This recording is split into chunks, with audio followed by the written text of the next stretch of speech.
দুই বাংলার জনপ্রিয় তারকা জয়া আহসান রবিবার কলকাতার একটি অনুষ্ঠানে অংশ নেন। সেই অনুষ্ঠানে বাংলাদেশ সহ নানা বিষয় নিয়ে কথা বলেন তিনি। আগামী দিনে সমাজ মাধ্যমে নেট প্রভাবীদের যে গুরুত্ব বাড়তে চলেছে সে কথাও জানাতে ভোলেননি জয়া।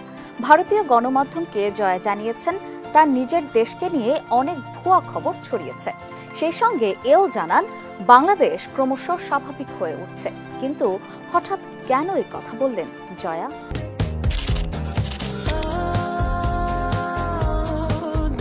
অভিনেত্রীর কথায় বাংলাদেশ নিয়ে মানুষের কাছে ভুল বার্তা গেছে। দেশের ছবি তৈরি হচ্ছে না এমন নয়, বরং আগের মতোই কাজ হচ্ছে, নইলে আমরা বেঁচে আছি কি করে?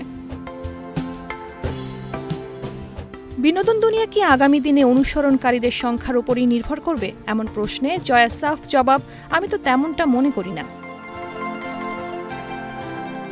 এরপর জয়া বললেন, আমার অভিনয় কিন্তু আমার অনুসরণকারীদের ওপর নির্ভর করে না। পরিচালকদের চোখে আমার অভিনয়ের ভালো মন্দ এসব কিছুর ওপর নির্ভর করে না। শুধু আমার বলে নয়, কোনো অভিনেতা বা অভিনেত্রীর কাজের মাপকাঠি তাদের অনুসরণকারী দেখে বিচার করা হয় না।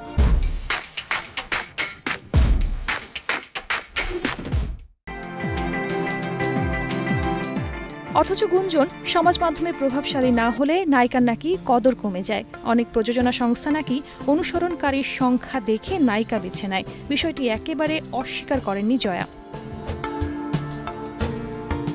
তার মতে, যেহেতু মানুষের জীবনে সমাজ মাধ্যমের প্রভাব যথেষ্ট, তাই হয়তো ইদানিং এই দিকেও খেয়াল রাখা হচ্ছে। এই প্রসঙ্গে জয়ার আরও উপলব্ধি, কয়েক মিনিটের ভিডিওতে নেট প্রভাবী যে অভিনয় করেছেন সেটাই সেরা। কিন্তু ছবিতে অভিনয় করতে গেলে তাকে লম্বা প্রস্তুতির মধ্য দিয়ে যেতে হয়। এই প্রস্তুতি না থাকলে অভিনেত্রী হওয়া সম্ভব নয়। শার্লিন সুমি, কালের কণ্ঠ।